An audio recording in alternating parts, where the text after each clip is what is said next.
술을 몹시 좋아하는 아버지 밑에서 자란 한 아버지가 있었습니다.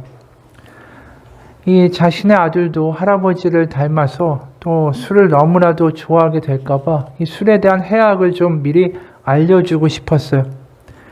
그래서 아버지가 아이가 보는 앞에서 벌레 2마리를 가져다가 한 마리는 물 안에다가 집어넣고 한 마리는 위스키 병 속에다가 집어넣습니다. 시간이 지나니까 물속에 있는 벌레는 그냥 살아있는데 위스키병에 술 속에 있는 벌레는 죽어버렸어요. 이걸 이제 보여주면서 아버지가 아들한테 이게 확실한 교훈이 될 거라고 이제 믿은 거죠. 그리고 확신에 찬 소리로 아들에게 물었습니다. 자, 아들아, 이걸 보면 무엇을 알 수 있지? 그랬더니 어린 아들이 아버지를 바라보면서 이렇게 대답했어요. 내 아버지, 술을 마시면 뱃속에 있는 나쁜 벌레들이 다 죽는다는 거네요. 답답한 이야기죠. 아무리 좋은 의도를 가지고 있고 좋은 교훈을 가지고 이야기한다고 할지라도 듣는 사람이 어떤 마음이냐 어떤 수준인가에 따라서 전혀 다르게 이해된다라는 것입니다. 우리가 성경을 보면 사실 그런 것 같아요. 하나님 아버지는 계속해서 말씀하시죠. 이스라엘 백성에게 또 왕들에게 계속해서 타이르시는데 이스라엘 민족은 늘 딴소리만 하는 그러한 모습들을 우리는 많이 보게 됩니다. 오늘 본문에서도 또 하나님은 이스라엘 백성에게 또 타이르고 계세요. 가나안에서 너희가 잘 살려면 이것만은 하지 마. 이렇게 살아야 된다라고 또 타이르시는 장면이 오늘 본문입니다. 먼저 오늘 본문에 속한 신명기에 대한 이해를 좀 할 필요가 있는데 신명기는 언제 쓰여진 책이냐면 이스라엘이 애굽에서 탈출한 지 40년, 그러니까 광야에서 40년을 지낸 이후에 선포된 말씀입니다. 40년이 지났으니까 어떻게 되겠습니까? 애굽에서 출발할 때 어른이었던 사람들, 그래서 애굽의 문화에 아주 어릴 때부터 익숙했고 찌들었던 사람들은 거의 다 광야에서 죽어버렸습니다. 사실상 주축이 되는 모든 이들은 광야에서 태어난 이들이에요. 출애굽 2세대라고 불리우는 이들인 것이죠. 그들이 지금 가나안이라는 땅에 바로 목전에 도착했습니다. 도착한 곳은 어디냐면 요단강의 건너편에 가나안 땅이 내려다 보이는 모압 고원, 모압 평지라는 곳에 도착했어요. 거기가 해발 한 1000m 되니까 한라산의 한 절반 정도 되는 높이니까 이 낮은 땅인 가나안이 그냥 쫙 내려다 보이는 겁니다. 이 40년 동안에 가고자 했던 땅이 지금 눈앞에 보이는 거예요. 거기서 이제 모세가 마지막으로 이 출애굽 2세대죠. 애굽에서부터 광야에 있는 수많은 사건들을 다 알지 못하는 이 2세대에게 이 과거의 역사들과 하나님의 은혜에 대해서 다시 한번 선포합니다. 그게 신명기의 내용이에요. 그러니까 과거를 모르는 세대에게 다시 한번 다짐하고 타이르고 그래서 가나안에 들어가기 전에 확답을 받는 그런 내용이라는 것이죠. 그러다 보니까 이 신명기라는 책 자체가 무슨 뜻이냐면 하나님의 말씀 율법을 다시 기록한다라는 뜻입니다. 그러니까 우리가 앞에서 봤던 출애굽기, 민수기, 레위기에 나왔던 내용들이 좀 중첩이 돼서 신명기에 나올 수밖에 없죠. 근데 이제 그걸 떠나서 신명기라는 것 책 자체가 우리가 생각해 봅시다.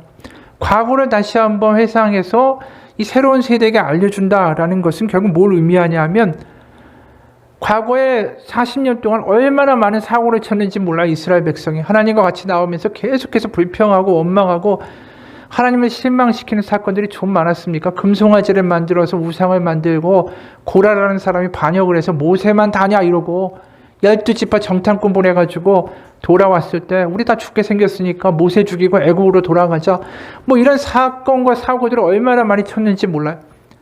그러니까 결국은 과거를 지금 새로운 세대한테 이야기하는 건 요지는 뭐냐면 너희들의 아버지들이 조상들이 얼마나 엉망이었는가.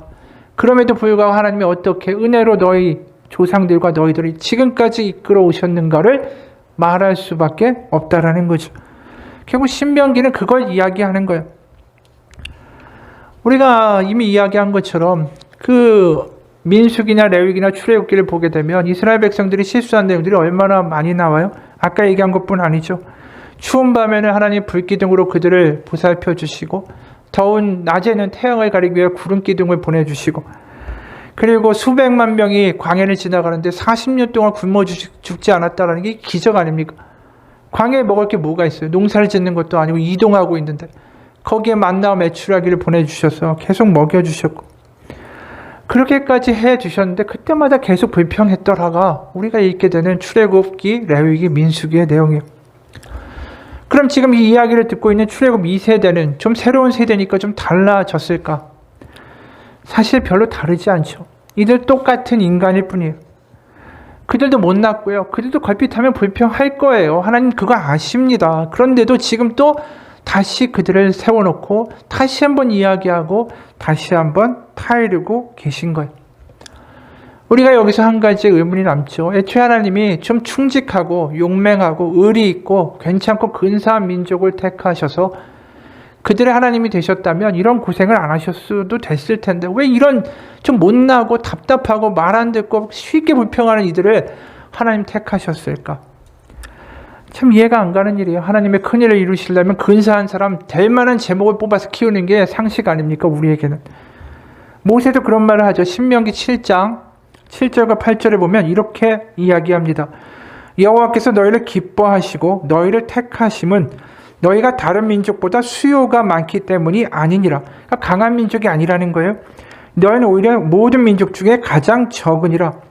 여호와께서 다만 너희를 사랑하심으로 말미암아 또는 너희의 조상들에게 하신 맹세를 지키려 하심으로 말미암아 자기의 권능의 손으로 너희를 인도하여 내시되 너희를 그종되었던 집에서 애굽 왕 바로의 손에서 속량하셨나니. 그러니까 지금 이스라엘 백성을 하나님이 끌고 오신 건 사랑 이외에는 설명이 안 된다라는 거예요. 이렇게 말도 안 되는 사람들을 데리고 40년의 광야를 끌고 오셨다. 이거 하나님이 속썩이로 작정하신 것밖에 말이 안 되고 계속해서 불평하고 속썩이는 이들을 데리고 하나님이 마음 아프지만 이끌어 오시기로 작정하신 것 외에는 설명이 안 된다라는 것이죠. 그러니까 우리가 돌이켜보면 40년 동안의 세월 동안 하나님의 마음이 얼마나 썩으셨겠어요. 이 말도 안 되는 사람들을 데리고 뭘 하시려고 하니까. 그렇게 속에 시커멓게 타버린 하나님이 지금 또 다른 그 자식들에게 당부하시고 있는 대목이 오늘 우리가 읽은 본문입니다. 그럼 우리가 이제 여기서 생각해 볼 게 있어요. 정말 말 안 듣고요. 말썽꾸러기고요. 엉망인 자식이 하나 있습니다. 그럼 뭐부터 이야기하겠습니까? 그 자식한테 야, 너 공부 잘해서 정말 좋은 대학 가고 나중에 좋은 직장 가라. 이렇게 얘기하겠습니까? 아니죠. 제발 이 짓은 하지 말라고 이야기할 거 아닙니까? 이 부정적으로 하지 말라는 이야기를 먼저 할 수밖에 없는 거예요. 상식적으로. 실제로 어린 남자아이를 키우는 엄마가 고민거리를 올려놓은 글을 봤습니다. 워낙 제가 평소에 기운이 없고 체력이 약한데 4살짜리 남자아이를 키우려다 보니까 아이의 넘치는 기운을 감당하기가 힘들고 그러다 보면 지쳐서 짜증나고 아이에게 하루에도 수십 번 안 돼, 하지마, 혼날래 이런 말만 하게 되는 모습을 발견해요. 어떻게 하죠? 그러니까 답글이 이렇게 달렸습니다. 첫째, 생각을 바꿔보세요. 건강한 아들이 얼마나 축복입니까? 둘째, 운동으로 엄마의 체력을 키우세요. 셋째, 아빠에게 도움을 청해서 같이 몸으로 놀게 해주세요. 넷째, 짧은 말로 말하고 안아주세요. 남자아이들에게는 딱 3단어 이상으로 된 문장으로 말하면 못 알아듣습니다. 답은 참 좋은데 이분은 남자아이를 안 키워본 것 같아요. 어찌됐든 간에 아이를 키울 때 엄마는 본능적으로 말하게 됩니다. 이거 먹지 마. 안 돼. 지지야. 이거 가까이 가면 안 돼. 손디어. 아이가 늘 어떻게 합니까? 그냥 본능적으로 잡아서 손에 쥔 걸 입에 넣고 만지고 이렇게 확인을 하죠. 부모는 늘 부정형으로 말하게 되는 게 일상입니다. 근데 하지 말라는 말을 하게 되는 이유가 뭐죠? 부모 자신들의 이익을 위해서 그러는 걸까요? 아니죠. 그 아이가 다칠까봐, 손을 댈까봐, 아플까봐 그 아이를 위해서 하지 말라는 거 아닙니까? 지금 하나님이 너희들 이거 하지 마, 이거 하면 안 된다라고 이야기하시는 모든 것들은 하나님 자신의 유익을 위해서 하시는 게 아니에요. 바로 그들을 위해서 지금 타이르고 계시다라는 것이죠. 그래서 오늘 본문에도 보면 계속해서 이거 하면 안 된다, 이거 하면 벌 받는다, 이 이야기들이 계속 나와요. 그러니까 우리가 성경을 읽으면서 하나님 왜 이렇게 무섭지? 이런 느낌을 받을 수 있을 정도의 내용으로 계속해서 저주란 말이 나옵니다. 근데 이 이야기가 사실 우리한테 거리가 멀게 느껴지지만 이건 어른이 된 우리도 마찬가지예요. 우리가 아이 때만 부모님이 하지마 하지마 하지마 이러는 게 아니라 우리가 사실 주변에서 하지 말라는 이야기를 많이 듣죠. 그런데도 잘 안 들어요. 그게 가장 뭐냐 하면 남편이 아내가 하는 소리를 참 안 듣습니다. 잔소리라고 이야기해요. 아내가 잔소리 심하다고 굉장히 불만이었던 한 남편이 이런 고백을 합니다. 내가 당신 학생이야? 왜 날 그렇게 가르치려고 해? 제가 참 많이 했던 말입니다. 그리고 여보, 그거 그렇게 하면 안 돼요. 이렇게 해야 돼요. 아니 여보, 왜 이렇게 매일 늦게 들어와요? 여보, 당신 건강 좀 챙겨요. 그렇게 늘 충고하는 아내에게 나는 늘 그래 알았어. 다 아니까 제발 잔소리 좀 하지 마. 내가 당신 학생이야? 왜 그렇게 날 가르치려고 들어? 라고 응수했었습니다. 그러나 아무리 그만하라고 해도 아내는 그것이 마치 아내의 사명인 것처럼 정말 목숨을 걸고 이야기하는 것이었습니다. 여보, 내가 아니면 누가 이런 이야기해요? 다 당신 위해서 하는 이야기예요. 당신 잘 되라고 하는 이야기예요. 라는 것이었죠. 말을 듣지 않자 아내의 입에서도 당신 도대체 왜 그래요? 애들처럼. 이란 말이 나오게 되었고 그 말에 나는 야, 이 사람이 나를 무시하고 있구나 라는 생각이 들기 시작하면서 화가 나기 시작했습니다. 그래서 제가 아내에게 붙인 별명이 바로 심해 선생이었습니다. 깊을 심자 바다 해자. 그럴싸한 이름이었지만 아내의 성은 한씨였습니다. 아내가 또 충고하면 나는 심해 선생 이거 왜 이래? 내가 당신 학생이야? 그만둬 라고 쌀쌀하게 이야기하고 얼굴을 돌리고 입을 닫았습니다. 그러나 사실 아내가 충고를 하는 건 돌이켜보면 지금 여보 나 당신을 사랑해요 라고 이야기하는 것이었습니다. 그걸 나중에야 깨달았죠. 이분이 이렇게 고백하면서 우스갯소리도 하나 하더라고요. 만일 하나님께서 에덴 동산을 한국에 만들었다면 원죄는 결코 일어나지 않았을 것입니다. 그 이유는 에덴 동산에서 하와가 선악과를 먼저 먹고 남편한테 여보 이거 먹어봐 몸에 좋은 거야 라고 권했을 때 아담이 절대로 먹지 않았었을 거기 때문입니다. 한국 남자는 여자의 잔소리를 안 듣죠. 이게 이분의 이야기였어요. 이게 어른이 돼도 마찬가지라는 거예요. 우리가 뭐 하지 말라는 게 다 나 잘 되라고 하는 이야기 아닙니까? 그런데 그게 그렇게 안 돼요. 그러니까 하나님도 마찬가지인 거예요. 계속해서 이야기하실 수밖에 없어요. 이거 하지 말라고. 우리가 가장 잘 아는 창세기 선악과를 따먹는 장면 있죠. 하나님이 다 하라고 하셨어요. 뭐 이거 그래 먹어라. 거기서 잘 지내라. 다 이렇게 창조해 놓고 하라고 이야기하셨는데 딱 이것만 하지 말라라고 하신 이야기가 있죠. 선악과는 먹지 말라는 거예요. 창세기 2장 16절 17절 여호와 하나님이 그 사람에게 명하여 이르시되 동산 각종 나무 열매는 네가 임의로 먹되 마음대로 먹으라는 거야. 선악을 알게 하는 나무의 열매는 먹지 말라. 네가 먹는 날에는 반드시 죽으리라 하시니라. 지금 아담과 하와가 뱀의 유혹에 넘어갈 정도로 아이 같아요. 이게 좀 뭔가 사리분별이 안 돼요. 그 아이와 같은 아담과 하와에게 주시는 게 딱 뭐였어요? 이것만 하지 마. 이거 하면 네가 다쳐. 이거 너에게 해로운 거야. 근데 냅다 먹어버리죠. 지금 이스라엘 백성한테도 똑같이 이야기하시는 거예요. 마치 어린아이에게 말씀하시듯이 제발 이거 하지 마라. 다른 건 몰라도 이거 하면 안 돼. 이거 너에게 정말 안 좋은 거야. 이 이야기를 하고 계신 게 오늘 본문이라는 거예요. 그러니까 하나님 변하신 게 아니에요. 창세기부터 지금 신명기까지 계속해서 그 이야기만 하시는 거예요. 이것만 하면 안 된다고. 근데 계속 안 듣는 거죠. 오늘 본문의 내용을 좀 더 자세히 살펴봅시다. 이스라엘 백성들이 이제 요단을 건너가면 진짜 가나안 땅이에요. 거기가 40년 동안 목표했던 젖과 꿀이 흐르는 땅입니다. 거기에 도착하면 제일 먼저 해야 될 게 뭐냐면 세겜이라는 땅에 도착하면 두 개의 산이 아주 밀접하게 붙어있는 장소가 나와요. 한쪽에는 에발산이 있고 한쪽에는 그리심산이 있습니다. 그렇게 높은 산들이 아니에요. 그러면 거기 도착하면 에발산 쪽에다가 제단을 쌓고 번제와 화목제를 드리라고 말씀하시고 그 다음에 에발산에다가 돌을 세우고 거기에 율법을 기록하라고 하세요. 그 다음 해가 중요해요. 그 다음에 뭘 해야 되냐 하면 두 산이 있으면 그 가운데 레위 제사장들이 언약궤를 메고 섭니다.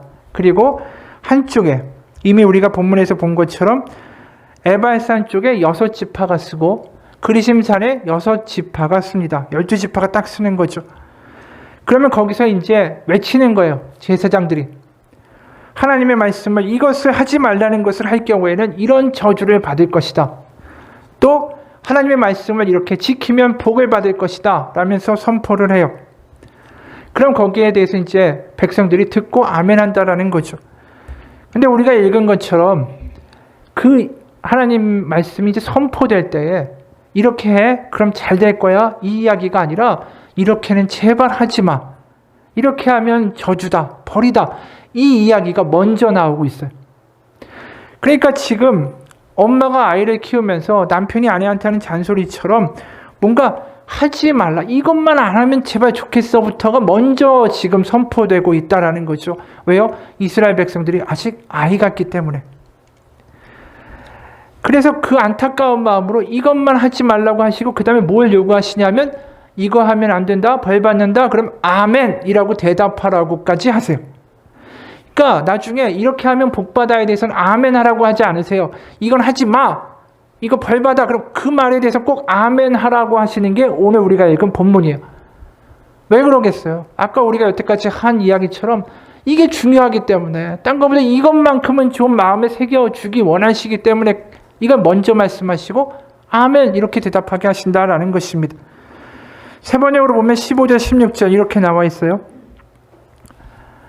대장장이를 시켜서 주님께서 역겨워하시는 우상을 새기거나 부어 만들어서 그것을 은밀한 곳에 숨겨놓는 자는 저주를 받는다 하면 모든 백성은 아멘 응답하십시오. 아버지와 어머니를 업신여기는 자는 저주를 받는다 하면 모든 백성은 아멘 하십시오. 결국 이게 뭡니까? 부정형의 이야기예요. 우상을 만들면 안 된다. 부모를 업신여기면 안 돼.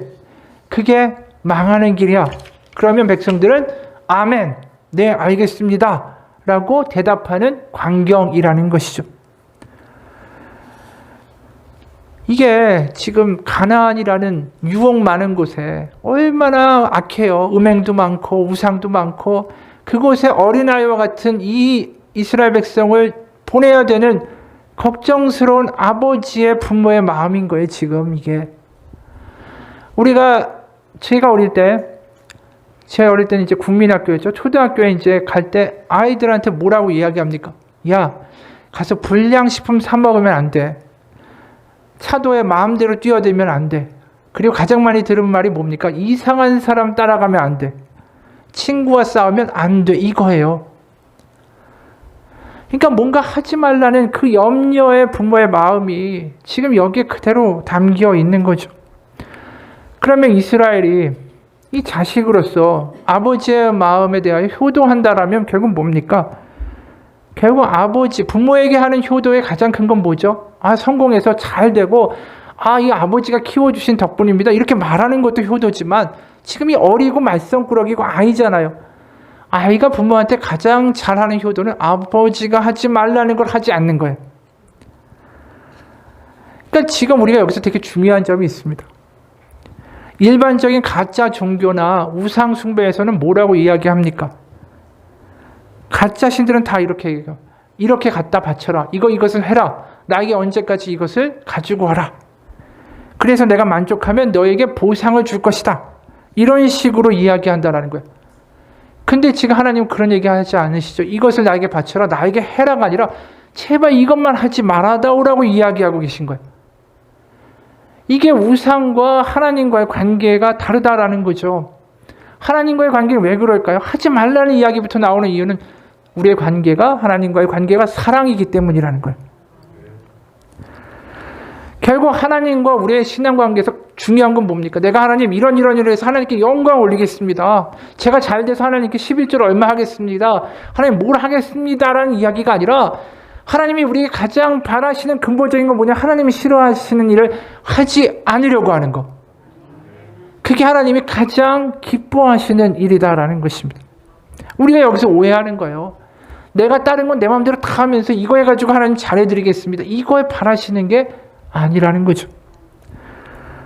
근데 이게 신앙생활에서만 이런 게 아닙니다. 우리가 삶을 살아갈 때 이런 이야기가 경영학에 서 있어요. 투두 리스트.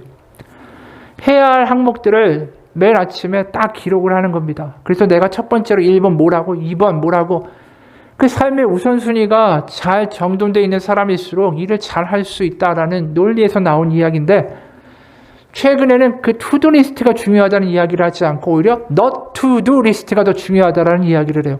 하지 않아야 할 항목. 그러니까 우리의 삶에서 우리가 삶을 일반적으로 살아갈 때에 뭘 해야 된다는 걸 적는 것보다 내가 이것만은 결코 하지 않으리라가 분명한 사람들이 일을 더 잘한다는 거예요. 왜요? 사람들이 이렇게 말해요. 야, 이거 이렇게 하면 어때? 야, 이거 있는데 이렇게 나랑 같이 해. 계속 흔들려요, 우리는 유혹에. 근데 내가 이것만 하지 않겠다라는 게 분명한 사람들은 거기에 대해서 흔들리지 않습니다. 결단하고 거절할 수 있는 분명한 용기가 있는 사람들은 다 not to do 리스트가 있는 사람들이에요. 용기가 있어서 그런 게 아니에요. 내가 정해서 이건 하지 않겠다. 이게 얼마나 해로운지 내가 스스로 알기 때문에 이거 않겠다라는 그 항목이 있기 때문에 그거 쉽게 결정할 수 있는 거죠. 그게 지혜로운 사람이라는 거예요. 지금도 마찬가지예요. 하나님이 이 이스라엘 백성 아이와 같은 이들이 가나안에 들어갈 때 not to do 리스트가 분명하게 그들 가운데 새겨지기를 원하시는 거죠. 그리고 네라고 대답하기를 지금 원하신다라는 겁니다. 근데 이들이 아멘, 네라고 대답하는 항목들을 우리가 지금 보진 않았죠. 그 내용들을 좀 보게 되면 특이한 점이 발견돼요. 그건 뭐냐 하면 여기 나와 있는 다 이걸 하면 안 된다라는 항목들의 대부분이 다 은밀하게 저지르는 일들이라는 것입니다. 15절에 보면 우상을 만들어서 거기서 특별하게 어떤 단어가 들어있냐면 은밀하게 숨긴다라고 이야기해요. 그러니까 우상 숭배를 드러내고 하는 게 아니에요. 은밀하게 숨겨놓고 뒤에서 하는 거. 또 부모를 업신여기지 말라 했을 때 부모를 업신여긴다라는 게 그냥 부모에 대해서 난 아버지 나 싫어요 이렇게 말하는 그런 태도가 아니라 아버지 앞에서는 어머니 앞에서는 내내 하지만 뒤에 가서는 궁시렁 대고 노인네들이 어쩌고 저쩌고 이러는 걸 가리키는 거라는 거예요. 18절에도 보면 장님의 길을 잘못 인도하는 거.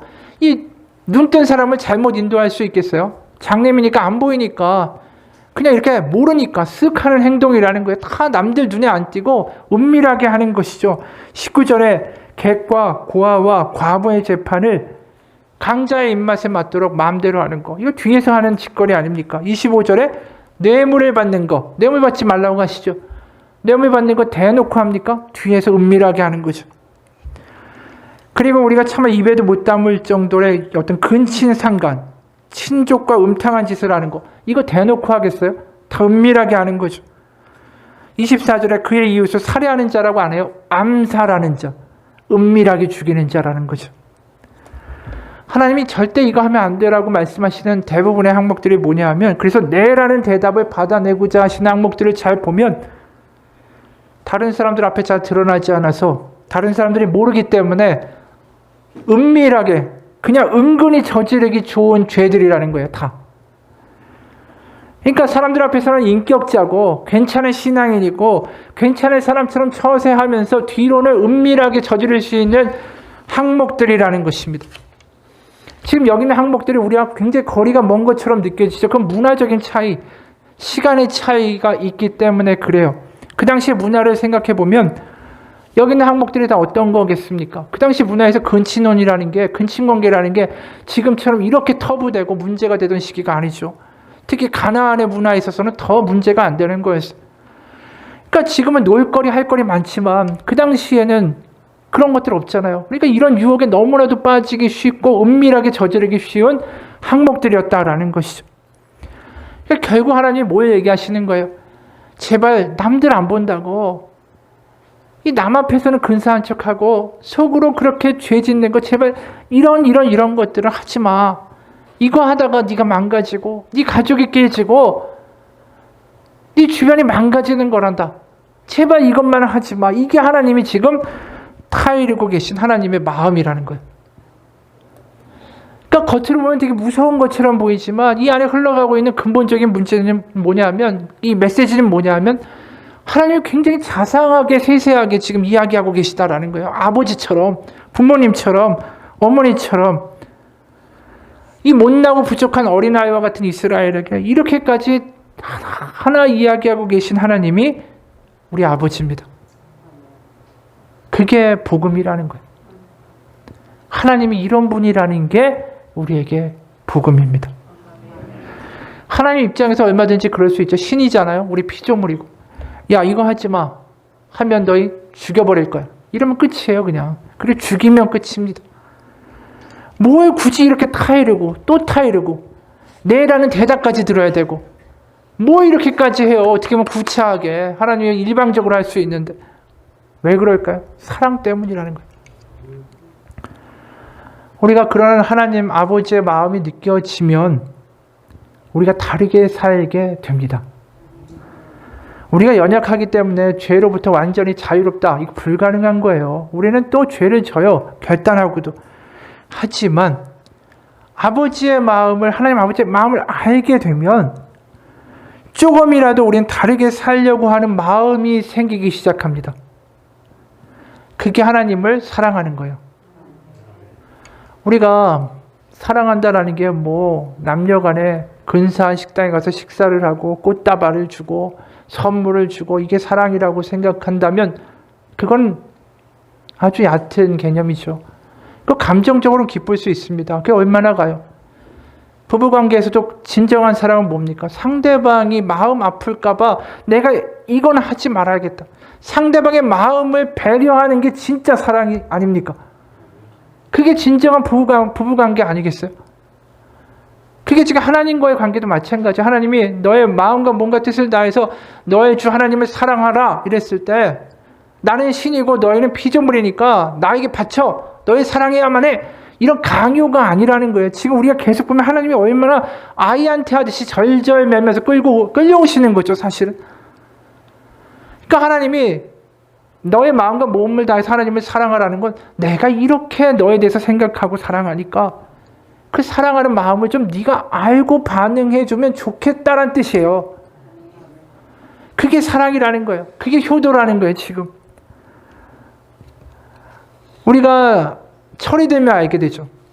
맨 처음에 부모님이 아무리 이야기를 해도 맨 처음에 안 들려요. 그러다가 우리가 애를 낳고 애가 나하고 똑같은 인간이에요. 그럼 똑같이 사고를 쳐. 그러면 어떻게 되죠? 야, 우리 부모님이 정말 힘들었겠다. 우리 부모님이 그래서 나한테 이런 이야기를 했구나. 그게 그때서야 알게 되잖아요. 부모님 마음을. 그걸 뭐라고 말하죠? 철들었다라고 그러잖아요. 그러니까 이스라엘 백성이 아직 철이 안 든 거예요. 하나님 아버지의 마음을 몰라요, 아직은. 한마디로 지금 아직도 철들기에는 모자란 이 자식들을 갖다 놓고 하나님이 하나하나 말씀하고 계신 거죠. 누가 이런 글을 쓴 것을 보았습니다.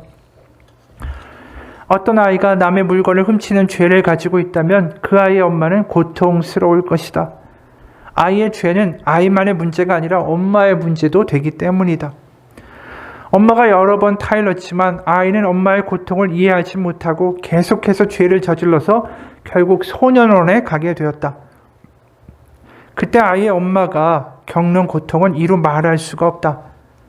그런데 아이는 엄마의 고통을 전혀 느끼지 못하고 재수가 없어서 들켰다 라고 생각하면서 자신을 면회한 엄마에게 마구 함부로 대한다. 아이가 계속해서 엄마의 고통을 이해하지 못한다면 그 아이는 더 큰 범죄자가 되고 말 것이다.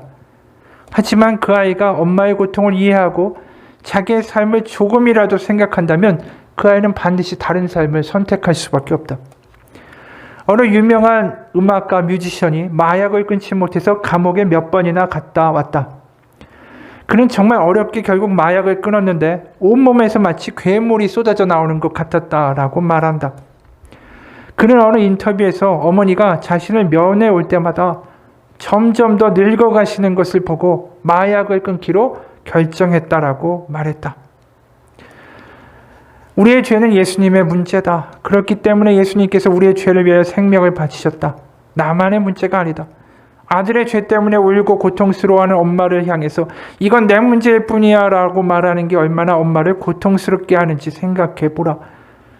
나의 죄가 하나님의 마음을 또 아프게 한다. 내가 죄를 지을 때마다 여전히 고통스러워 하시는 하나님의 고통의 마음을 조금이라도 느껴보면 어떨까? 나의 죄하다 하나님의 고통을 느끼지 못하면 영원히 우리는 죄를 즐기는 철부지일 뿐이다. 이 이야기예요, 결국은.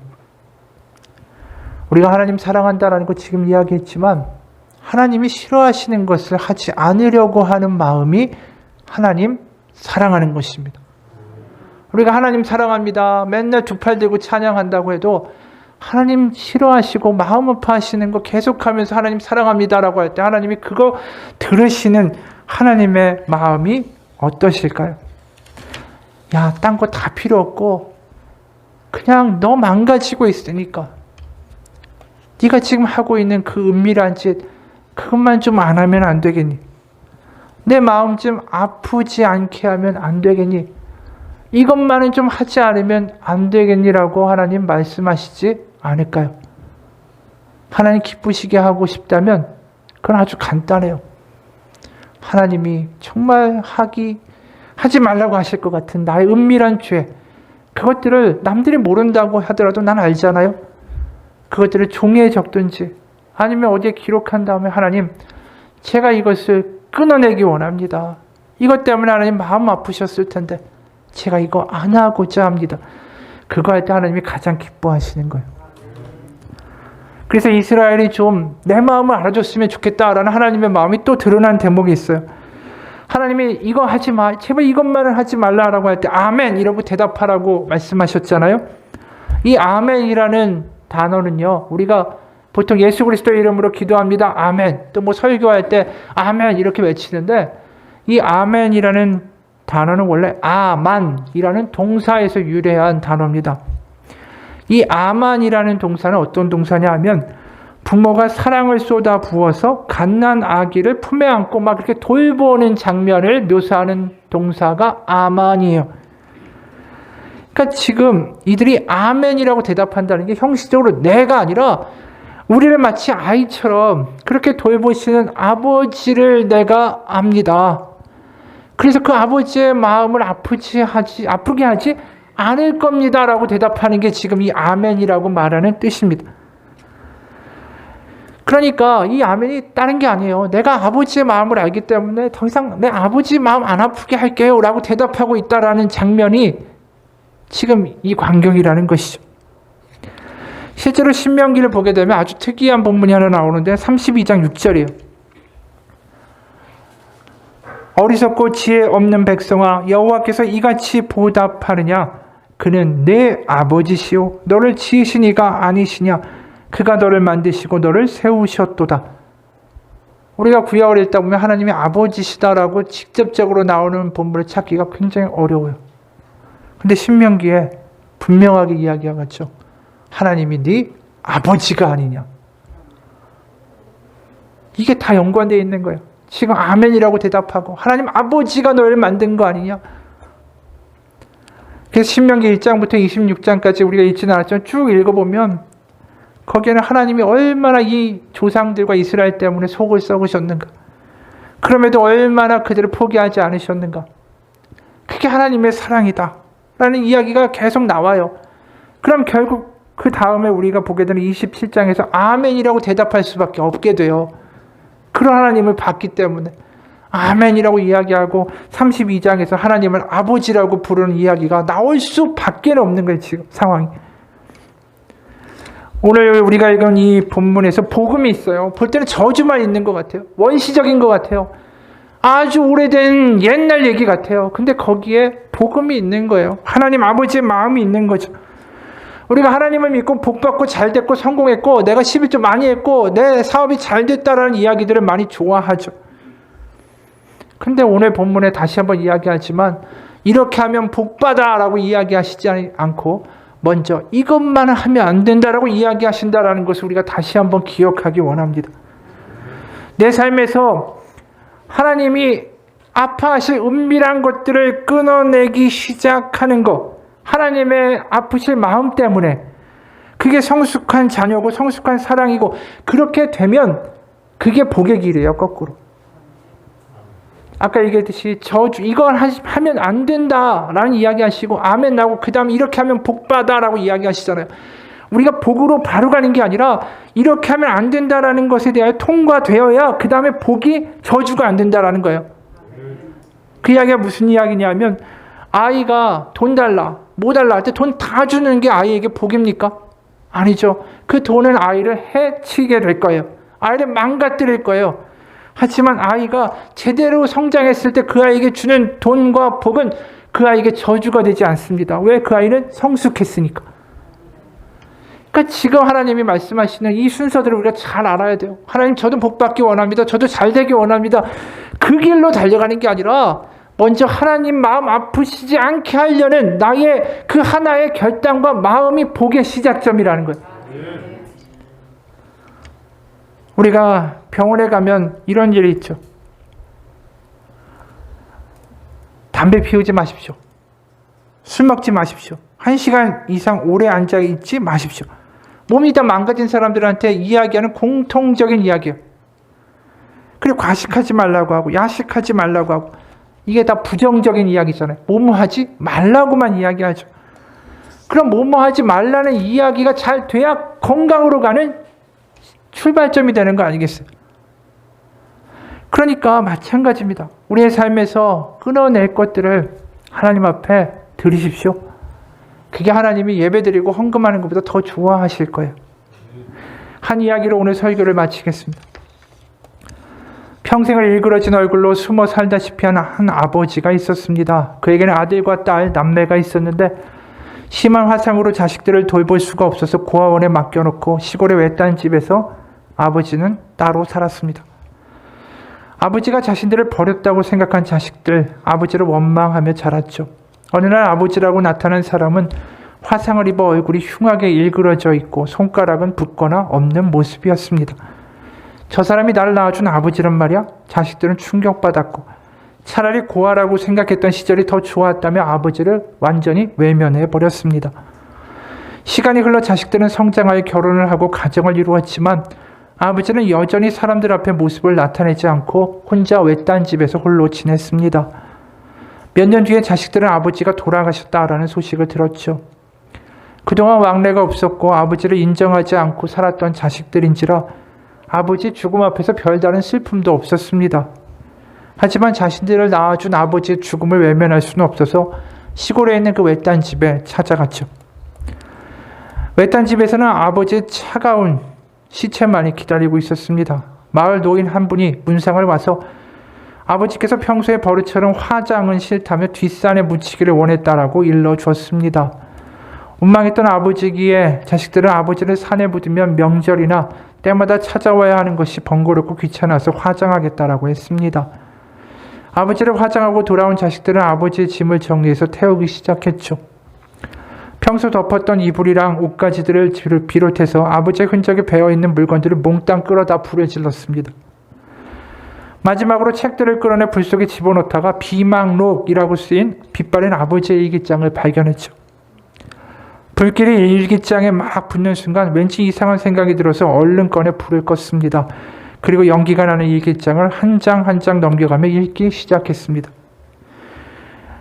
아들은 일기장을 읽다가 그만 눈물을 떨구며 통곡했습니다. 일기장 속에는 아버지께서 보기 흉한 얼굴을 가지게 된 사연이 쓰여 있었기 때문이죠. 아버지의 얼굴을 그렇게 만든 건 바로 자신들이었습니다. 우리들의 불장난 때문에. 일기장은 죽은 아내와 아이들에게 쓰는 편지로 끝이 났습니다. 여보, 내가 당신을 여보라고 부를 자격이 있는 놈인지조차 모르겠습니다. 그날 당신은 없고 나오지 못한 나를 용서하구려. 울부짖는 어린아이들의 울음소리를 뒤로하고 당신만을 없고 나올 수가 없었다오. 여보, 하늘나라에서 잘 있지? 아버지로서 해준 건 없지만 아이들은 잘 자라 한 일가를 이루었어. 내 당신 곁에 가면 다 이야기해 주리다. 이제 이승의 인연이 다 한 것 같으오. 당신 곁으로 가면 너무 날 나무라지 말아주오. 그리고 보고 싶은 내 아들, 딸에게 평생 너희들에게 아버지 역할도 제대로 못하고 이렇게 짐만 되는 삶을 살다가 가는구나. 염치불구하고 한 가지 부탁이 있구나. 내가 죽고들랑 절대로 화장만은 하지 말아다오. 평생 밤마다 불에 타는 악몽에 시달리며 30년을 살았단다. 그러니 제발. 뒤늦게 자식들은 후회하며 통곡하였지만 아버지는 이미 화장되어 연기로 사라진 뒤였습니다. 이 이야기 사실 어떻게 보면 유명한 이야기죠. 아버지가 바라던 건 뭡니까? 화장만은 하지 말아달라는 거죠. 이 이야기를 보면서 이 얼마나 불효막심한 자식들인가 생각이 들죠. 그런데 읽다 보니까 그게 우리 얘기더라는 거예요. 하나님 아버지 그 아들 예수 그리스도를 이 땅에 보내셔서 비참하게 십자가에 죽게 하셨습니다. 세상에서 십자가를 보면서 뭐라고 이야기합니까? 어찌 저렇게 비참하게 죽은 자가 신이 될 수 있느냐? 어떻게 저렇게 비참하게 죽은 십자가가 구원의 상징이 될 수 있냐. 징그럽다라고 이야기해요. 화상을 입은 아버지를 보면서 징그럽다라고 외치는 사람들처럼 세상은 그렇게 이야기한다라는 거죠. 하지만 세상이 뭐라고 해도 십자가는 하나님의 사랑이고 아버지의 마음이에요. 우리를 구하시려고 그 아들까지 보내서 우리의 손에 죽게 하신 하나님, 우리를 포기하지 못하신 하나님의 마음입니다. 그런데도 불구하고 우리는 여전히 은밀하게 계속 하나님 아버지의 마음을 아프게 합니다. 아버지 뭐라고 얘기합니까? 화장만은 하지 말아다오. 이것만은 하지 말아다오라고 부탁하는데 그걸 해버린 자식이는 하나님이 제발 이것만은 하지 않으면 좋겠구나라고 하는데도 그걸 과감하게 해버리는 우리의 모습이다. 그게 뭐가 다르겠어요? 지금도 하나님 우리에게 말씀하고 계십니다. 이것만은 제발 하지 말렴. 이것만은 이제 그만했으면 좋겠다. 내가 은밀하게 다른 사람 모르게 저지르고 있는 그런 짓거리들이 하나님의 마음을 얼마나 아프게 하고 내 스스로를 얼마나 병들게 하고 있는지 모릅니다. 나는 몰라요. 하나님은 아세요. 우리가 멈추길 원합니다. 하나님의 십자가 앞에서 다른 걸 드리는 게 아니에요. 성숙해지는 거예요. 하나님의 자녀이기 때문에 하나님 아버지의 마음이 아플 일들을 하지 않기로 우리가 결단하기 원합니다. 내가 아버지 마음 아프지 않게 하기 위해서 이것만 하지 않을게요. 아까 말한 대로 그걸 종이에 써보시던 스마트폰에 기록하던 그걸 해보세요. 그것이 우리 삶 가운데 이루어지고 시작될 때 그게 복의 시작입니다. 그게 하나님을 사랑하는 겁니다. 설사 우리가 그렇게 하려고 하다가 실족하고 쓰러지고 흔들린다고 해도 그때마다 하나님께 힘과 용서를 구하세요. 그거 하나님이 되게 기뻐하세요. 왜요? 하나님 마음 아프게 안 하려고 하다가 안 돼서 내가 하나님 앞에 기도하는데 그걸 보는 아버지의 마음이 얼마나 감동되겠어요.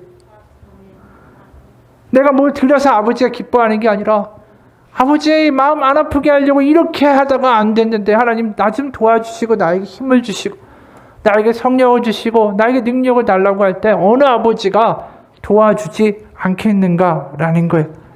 그게 하나님의 역사를 경험하는 길입니다. 그게 하나님의 능력을 경험하는 길이에요. 우리가 끊어내려고 하고 그걸 위해서 기도하기 시작하는 순간 이미 하나님의 은혜는 시작됐습니다. 하나님의 기쁨이 그 가운데 있습니다. 성령을 주실 겁니다.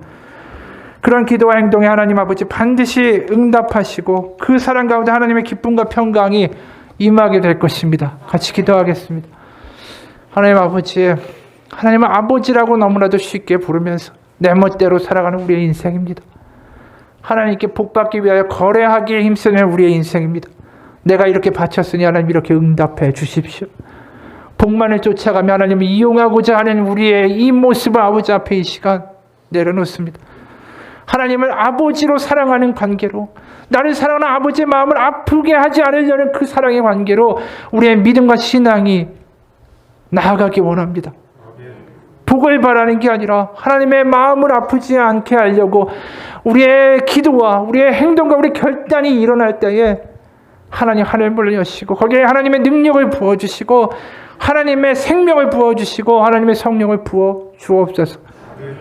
변화되는 삶을 살게 하시고 내가 끊어낸 그 가운데에 새로운 하나님의 능력이 하나님의 말들이 하나님의 위로가 임하는 놀라운 기적과 같은 삶을 맛보게 하여 주옵소서.